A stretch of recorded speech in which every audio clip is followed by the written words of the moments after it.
Welcome to my channel. Try to hear the latest story. At Thanksgiving, my sister announced, "He only has money because he got lucky. He's actually an idiot." I laughed along with them. Then I pulled out my phone and removed her from my company's payroll. She realized how lucky she was when her direct deposit didn't hit. Hey, Reddit. So my sister called me a lucky idiot in front of the entire family at Thanksgiving dinner. She had no idea I was her actual boss.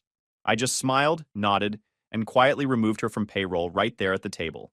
Her direct deposit bounced 3 days later. Turns out luck had nothing to do with it.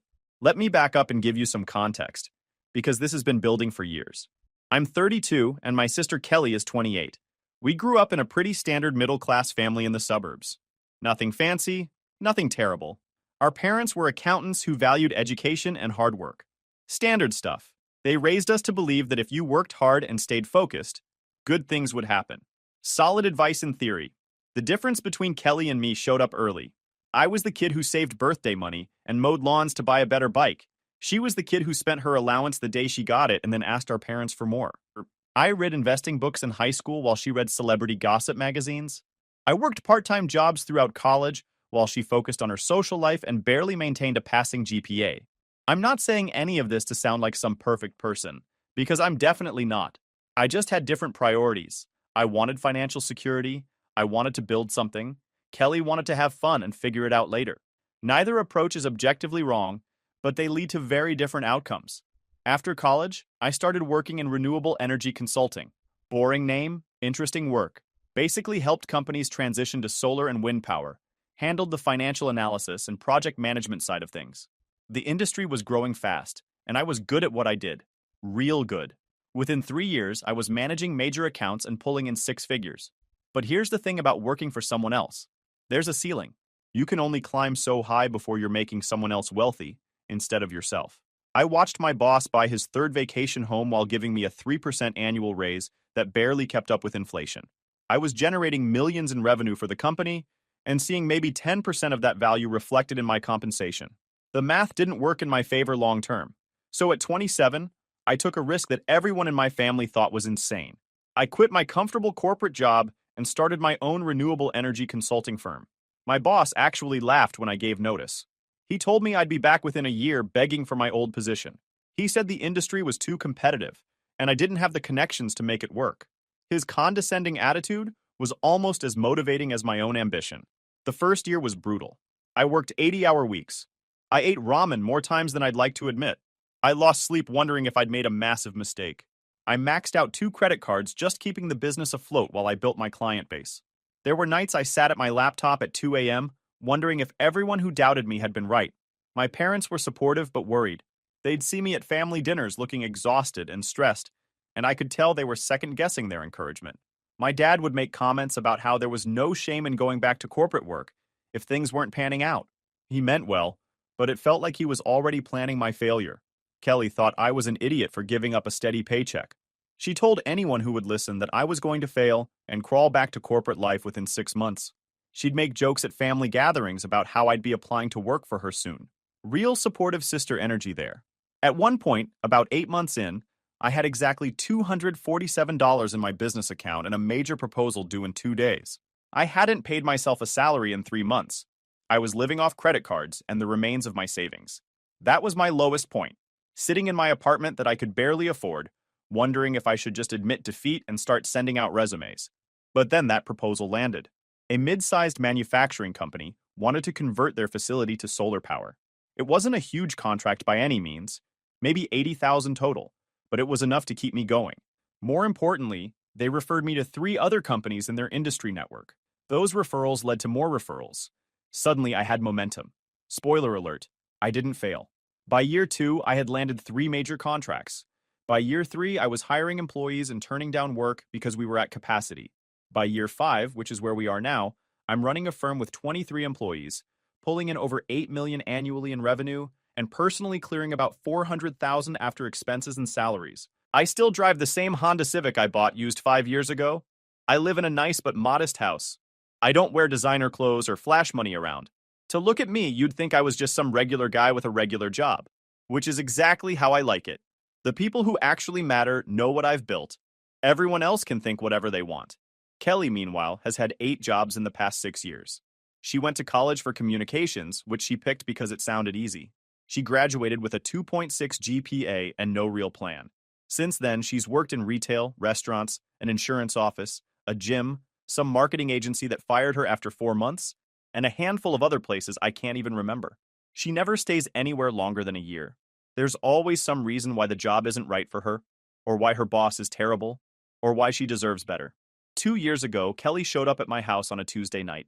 She was crying, said she'd just been fired from her latest job for being late too many times. She needed money for rent or she'd get evicted. She promised she'd pay me back. She swore this was the wake-up call she needed to get her life together. I gave her the money. Not as a loan. I knew I'd never see it again. But because she's my sister, and I didn't want her homeless. But I also told her that I couldn't keep bailing her out. She needed to figure out her life. She nodded, thanked me, promised she would. Then she went and bought a new iPhone the following week. Priorities. About 6 months after that, she called me asking if I had any job openings at my company. She'd been working at some retail store and hated it. She wanted something with better pay and benefits. She wanted to work in an office where she could feel professional and important. Here's where I probably should have said no. Every logical bone in my body told me this was a bad idea. Don't mix family and business. Don't hire someone with her work history. Don't do it. But she's my sister. And my mom had been dropping hints about how nice it would be if I could help Kelly out. And Kelly had actually seemed genuine about wanting to make a change. So against my better judgment, I created a position for her. I didn't give her anything crucial or important. I wasn't an idiot. I made her a client services coordinator, which is basically a fancy title for someone who answers emails, schedules meetings, handles basic administrative tasks, and keeps our client communication organized. Entry-level work that paid $42,000 a year plus benefits. Good money for what the job required, and honestly more than she'd ever made anywhere else. I sat her down before her first day and laid out clear expectations. Show up on time. Respond to emails within 24 hours. Keep the client database updated. Be professional in all communications. Basic stuff that any competent employee should be able to handle. She nodded along, said she understood, promised she wouldn't let me down. For the first month, she was great. Showed up early, stayed late, was enthusiastic about learning. I actually started thinking I'd been wrong to doubt her. Maybe she really had turned things around. Maybe working for family would be the motivation she needed. Then month 2 hit, and the cracks started showing. She started coming in late, just 5 or 10 minutes at first, which I let slide because I'm not a hard taskmaster about that kind of thing. But then it became 15 minutes, then 30, then an hour. When I talked to her about it, she always had an excuse. Traffic was bad. Her alarm didn't go off. She wasn't feeling well. Never her fault. Always some external circumstance beyond her control. The quality of her work started slipping too. Emails went unanswered for days. Client meetings got scheduled at the wrong times. The database became a mess of outdated information and missing entries. My office manager, Patricia, came to me 3 times in 1 month about Kelly's performance. Patricia's been with me since year 1, and she doesn't complain unless something is actually a problem. One time, Kelly scheduled a critical presentation with a potential client for 2 p.m. on a Tuesday. The client flew in from Nevada specifically for this meeting. At 1:45, I got a call from our front desk saying the conference room wasn't set up and Kelly wasn't in the office. Turned out she'd gone to lunch at noon and just never came back. Didn't call, didn't text, just disappeared. I found out later she'd run into some friends at the restaurant and decided to hang out with them instead of coming back to work. She showed up at 4 p.m. like nothing had happened. I had to personally apologize to that client and reschedule their flight. We eventually got the contract, but only because I comped part of our fees to make up for the unprofessionalism. That single incident cost me about $15,000 in lost revenue and nearly destroyed a relationship with a client who could have brought us years of repeat business. When I confronted Kelly about it, she said she'd lost track of time and didn't think it was a big deal since I was there to handle the meeting anyway. Didn't think it was a big deal. A client flew across 3 states for a meeting she scheduled and then ditched, and she didn't think it was a big deal. Another time, she sent an email to a prospective client with so many typos and grammatical errors that they called me to ask if we were a legitimate company. The email literally said, "We look forward to doing business with your company." I had to explain that we were in the middle of training a new employee, and that wasn't representative of our usual standards. Meanwhile, Kelly had been working there for 4 months at that point. This wasn't a new employee mistake. This was just lazy work. I pulled Kelly aside for a conversation, not as her brother, but as her boss. I told her the late arrivals needed to stop and her work quality needed to improve. She got defensive immediately, said I was being too hard on her, said I didn't understand how stressful the job was, said Patricia was out to get her because she was jealous that Kelly was the boss's sister. That last part almost made me laugh. Patricia had zero reason to be jealous of anyone. She was my right hand, made $95,000 a year plus bonuses, and had actual equity in the company.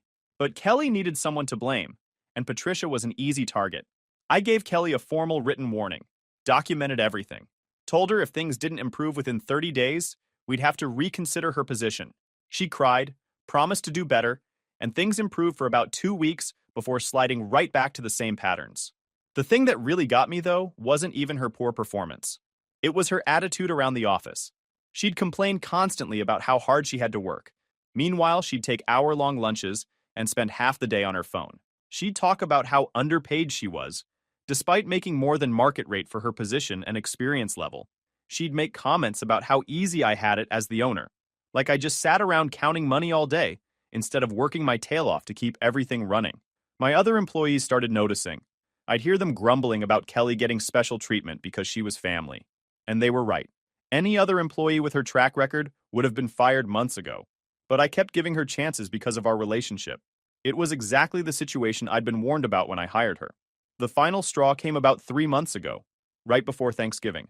A major client, a commercial real estate company looking to retrofit 5 buildings with solar panels, probably a $2 million contract over 2 years, had emailed Kelly with some questions about our proposal timeline. Simple stuff. They wanted to know when we could start, what the payment schedule would look like, and whether we could accommodate their preferred vendors for certain components. Kelly's job was to forward those questions to the appropriate people on my team, get answers, and compile a professional response. Basic coordination work. This was literally why I hired her. She never responded to the email. Just never did it. The client followed up a week later, slightly annoyed. Still no response from Kelly. They followed up again, this time directly with me, and were now seriously irritated.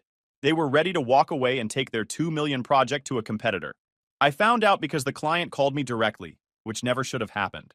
When I asked Kelly about it, she said she'd been busy with other tasks and forgot. Forgot about a $2 million client. Forgot to do the basic job I was paying her $42,000 a year to do. I spent 3 hours on the phone personally smoothing things over with that client, apologizing for our lack of communication, offering them a discount to make up for the inconvenience. I managed to save the contract barely, but the damage to our reputation was done. They'd remember that my company failed to respond to basic emails in a timely manner. I should have fired her right then. But Thanksgiving was 2 weeks away, and my mom had been asking if Kelly and I were both coming to dinner. She was so happy that we were working together. She kept saying how proud she was that I was helping my sister build a career. I didn't have the heart to fire Kelly right before the holidays and ruin my mom's Thanksgiving. So I decided to wait until after Thanksgiving. I'd enjoy the holiday, then have a professional conversation with Kelly the following week about how things weren't working out. I'd give her a severance package, 2 months' pay to help her transition, and wish her well. Clean, professional, generous even.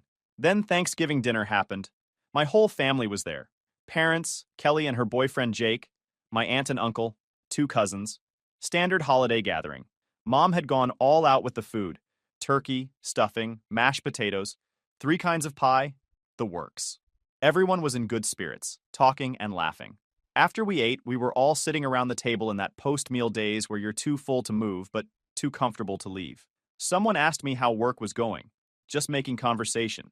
I gave my standard response. Said business was good. We'd had a strong year. I was grateful for our clients and our team. Nothing fancy, just polite dinner conversation. That's when Kelly decided to chime in. Yeah, well, he got lucky. That's all it is. The table got quiet. I looked at her, figuring maybe I'd misheard or she was joking, but she had this smirk on her face, the kind you make when you think you're about to say something clever. What do you mean? My dad asked, confused. Kelly leaned back in her chair, getting comfortable for her speech. I mean, he acts like he's some brilliant businessman, but he just got lucky with timing. The renewable energy boom happened right when he started his company. He rode the wave. Anyone could have done what he did if they'd been in the right place at the right time. My uncle raised his eyebrows but didn't say anything. My mom looked uncomfortable. Kelly's boyfriend Jake was nodding along like she was dropping wisdom. I just sat there, waiting to see if she'd dig the hole deeper. She did. Honestly, if you look at it objectively, he's not even that smart about business, Kelly continued. She was on a roll now, enjoying her audience. Like, his whole strategy is just undercutting competitors on price. That's not genius. That's basic. A trained monkey could do what he does. Kelly, my mom started, but Kelly waved her off. No, it's true. Everyone acts like he's this amazing success story, but it's literally just luck. Right time, right industry, right circumstances. He works hard, sure, but so do lots of people who aren't successful. The difference is, he got lucky. She looked right at me when she said that last part, like she was daring me to disagree. My cousins were staring at their plates, clearly uncomfortable. My dad looked like he wanted to say something but wasn't sure what. My aunt was giving Kelly the kind of look you give someone who just insulted the host. But I didn't get mad. I didn't defend myself. I didn't argue. I just smiled and nodded. You might be right, I said calmly. Luck definitely played a role. Kelly looked almost disappointed that I wasn't taking the bait. She'd clearly wanted a fight, wanted me to get defensive so she could prove her point about how I take myself too seriously, or whatever narrative she'd built in her head. Exactly, she said, vindicated. People need to stop acting like he's special. He just got lucky. That's the truth. Well, my uncle said, clearly trying to change the subject. Lucky or not, it's working out well for him. For now, Kelly added. But luck runs out eventually. Then we'll see how successful he really is. My mom suggested we move to the living room for pie. Everyone jumped at the chance to escape the awkward conversation. As people got up from the table, I pulled out my phone like I was just checking messages. I opened my company's HR management app. We use a system that lets me handle payroll, benefits, scheduling, all that stuff remotely. Very convenient, especially in moments like this. I navigated to Kelly's employee profile, clicked on the employment status dropdown, changed it from active to terminated, entered today's date as the end date, added a note in the termination reason field, performance issues and violation of company conduct policy. The app asked me to confirm the termination.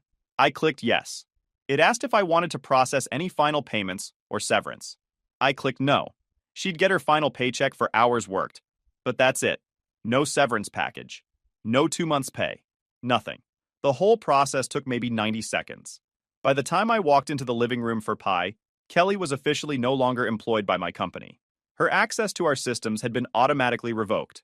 Her next direct deposit, scheduled for the following Friday, had been canceled. I sat down with my slice of pumpkin pie and listened to Kelly continue talking about how overrated I was. She'd moved on to criticizing my house, saying it was too small for someone who made as much money as I supposedly did. Clearly, I was either lying about my income or too stupid to know how to spend money properly. One or the other. I just nodded and ate my pie. I didn't say a word about what I'd just done. Why would I? She'd find out soon enough. The rest of Thanksgiving was fine. Kelly eventually moved on to other topics. We watched football. My dad fell asleep in his recliner. Standard holiday stuff. When Kelly left that evening, she hugged mom and dad, said bye to everyone. She didn't even look at me. I went home that night and slept better than I had in months. No guilt. No second guessing. Just relief that I'd finally made the decision I should have made months ago. Friday morning, I got to the office early. Patricia was already there. She always is. I called her into my office and told her that Kelly was no longer with the company. Patricia's face showed relief mixed with concern. She asked if I was okay. I told her I was fine, that it was overdue, and that we'd need to redistribute Kelly's responsibilities until we hired a replacement. Patricia nodded. I'll handle it. And for what it's worth, you made the right call. She wasn't a good fit here. I know, I said. I should have done it sooner. We sent out a brief email to the team that morning. Kelly Turner was no longer with the company, effective immediately. Her responsibilities had been redistributed. All clients should be directed to Patricia for coordination needs until further notice. Professional and to the point, a few employees came by my office throughout the day. Nobody asked what happened. They all knew. They'd watched Kelly coast for months while they did actual work. A couple people even thanked me for finally addressing it. That stung a bit, knowing my team had been frustrated for that long, while I'd let family loyalty cloud my judgment. The day Kelly's direct deposit should have hit was the following Friday. About 2 p.m., my phone started blowing up. First text from Kelly. Hey, my paycheck didn't deposit. Can you check with payroll? I didn't respond. I was in a meeting with a client. Second text, 10 minutes later. Seriously, where's my paycheck? This is ridiculous. Third text, 5 minutes after that. I need that money today. I have bills to pay. Fix this now. Then she called. I declined it. She called again, declined again. Then my office phone rang.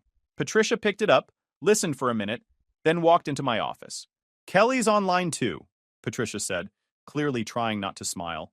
She's very upset about her paycheck. Tell her to check her email, I said. She should have received a termination notification last week. Patricia went back to her desk. I heard her relay that message. Then I heard Kelly's voice get loud enough that I could make out words through Patricia's phone. Patricia said something else, then hung up. She says she never got any email, Patricia reported, and she's demanding to speak with you. Did you verify that the termination email was sent? I asked. Patricia checked her computer. Sent Friday at 8 a.m. to her company email. She probably hasn't checked it since Thanksgiving. Of course she hadn't. Kelly treated checking her work email like it was optional. Another reason she'd been terrible at her job. If she calls back, tell her to check her company email for all relevant information regarding her termination, I said. And if she continues to harass our office line, we'll need to block her number. Kelly did call back. 3 times.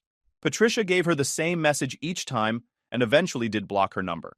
Then Kelly started texting me personally. The messages were progressively more angry. You fired me! Are you kidding me right now? You can't just fire me without warning. That's illegal. Mom is going to hear about this. Dad, too. You're going to regret this. I can't believe you do this to your own sister. You're a terrible person. This is because I told the truth about you at Thanksgiving, isn't it? You're that petty? You owe me that paycheck. I worked for that money. I responded to exactly 1 text. You received your final paycheck for all hours worked up to your termination date on November 25th. Any questions about your termination should be directed to HR. Then I muted the conversation. She tried calling my personal phone. I didn't answer. She called my office directly. Patricia blocked her. She even showed up at my office on Monday morning, but our building has security, and you need a key card to get past the lobby. Security called me to ask if I was expecting Kelly Turner. I said no, she was no longer employed here, and they should ask her to leave.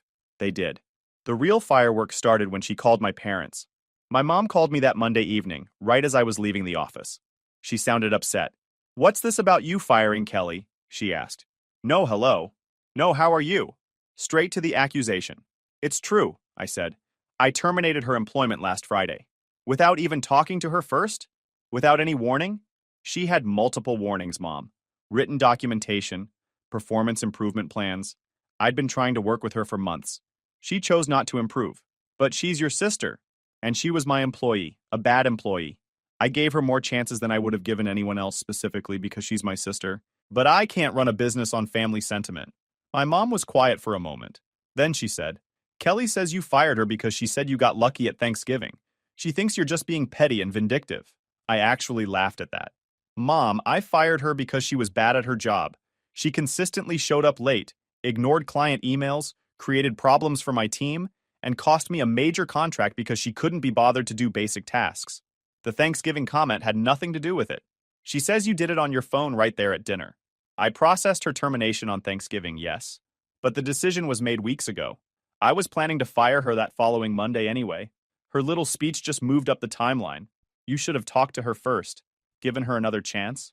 I gave her 6 months of chances, Mom. How many more did you want me to give her? My mom sighed.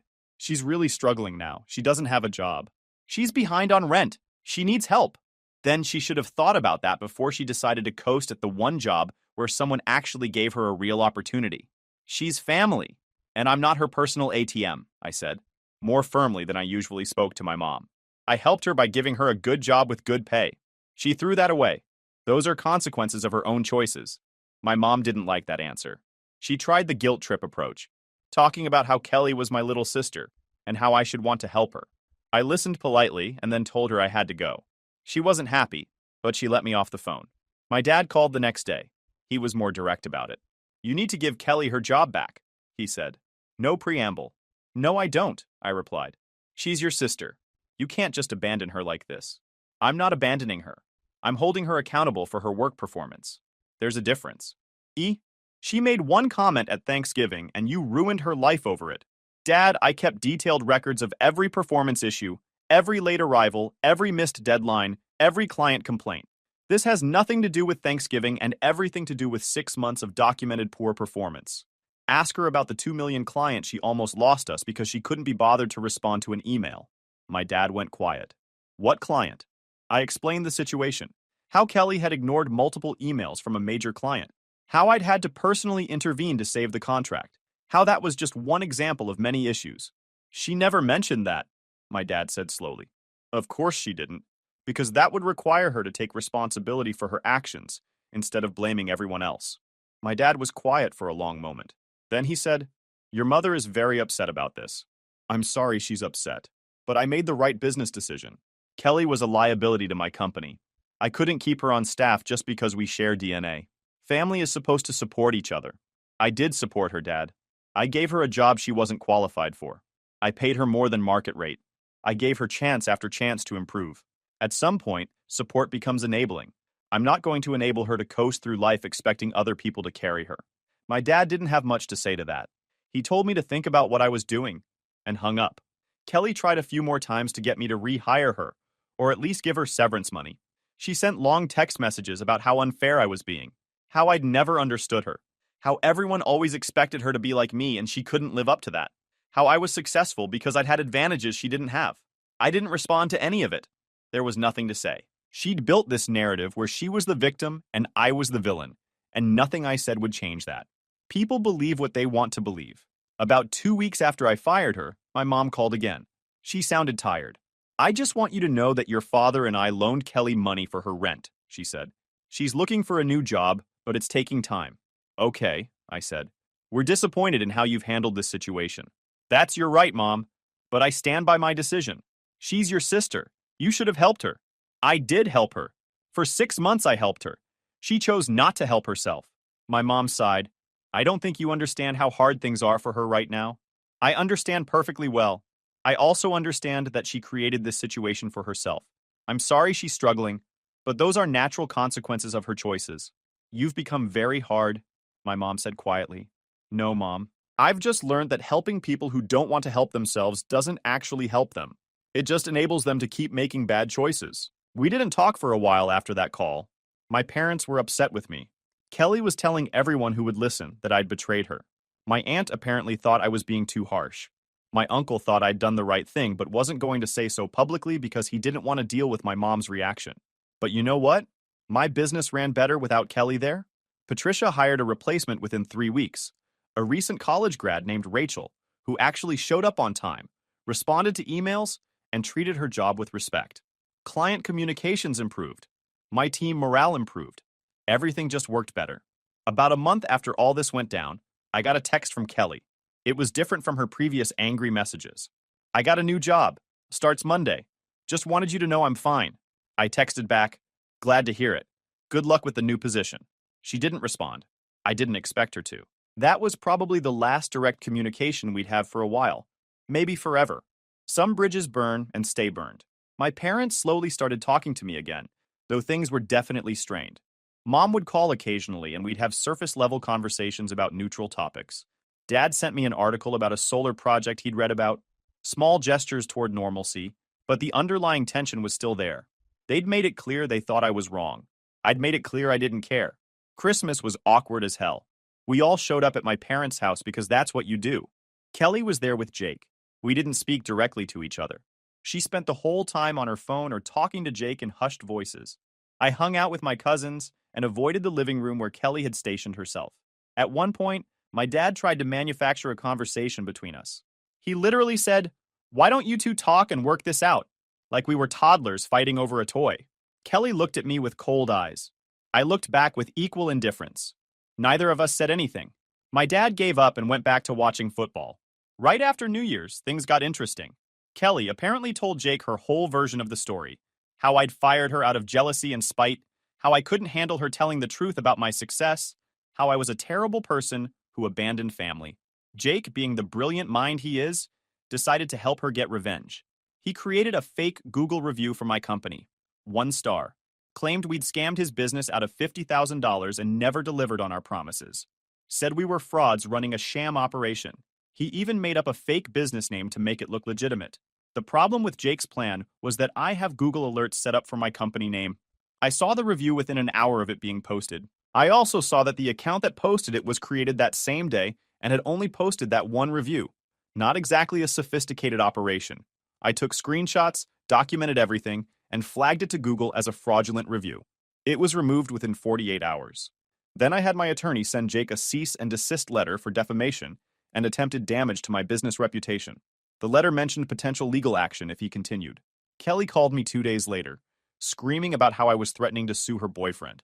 I told her calmly that if her boyfriend wanted to commit actionable defamation, he should be prepared for the consequences.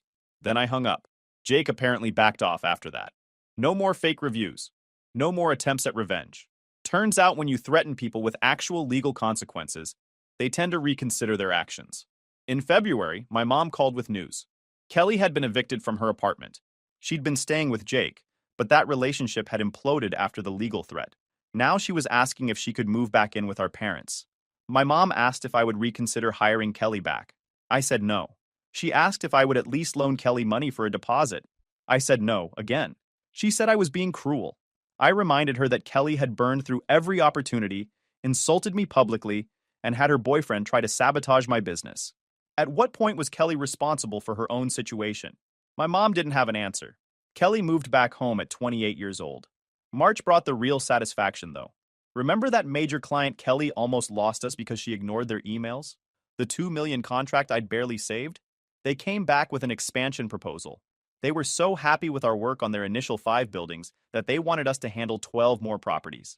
This contract was going to be worth about $5 million over 3 years. During the contract signing meeting, the client's VP actually mentioned how impressed they were with our communication improvements over the past few months. He specifically praised our new client services coordinator for being responsive and professional, said it was night and day compared to their initial experience with us.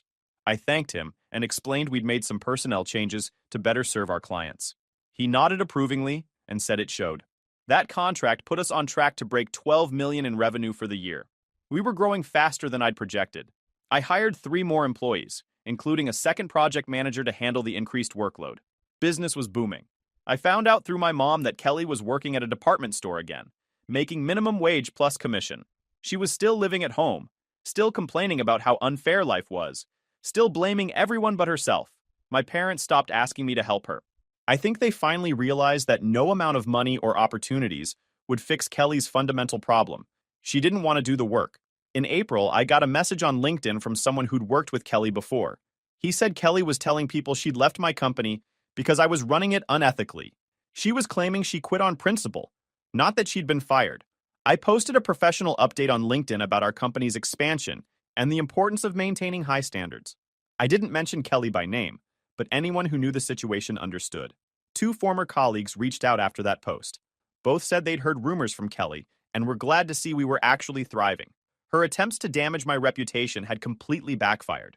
People in the industry talk, and when they saw my company's actual success, it just made her look bitter and unreliable.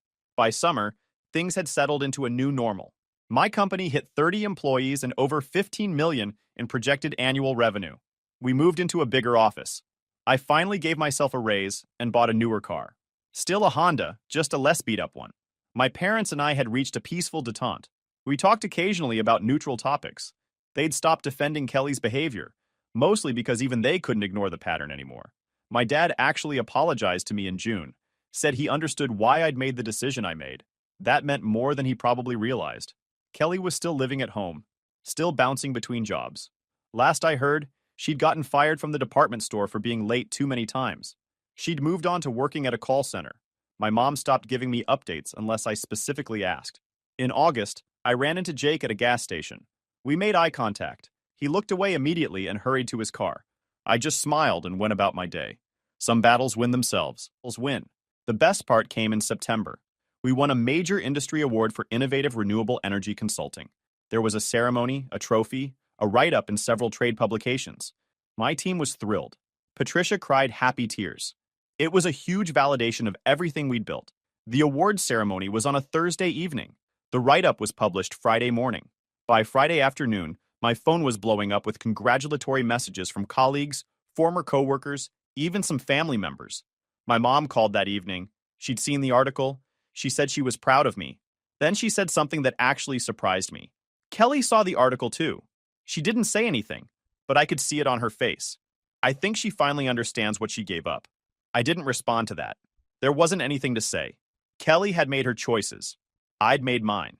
The results spoke for themselves. If you enjoyed this video, please hit that subscribe button. It really helps the channel and help us bring you more and better stories. Thanks.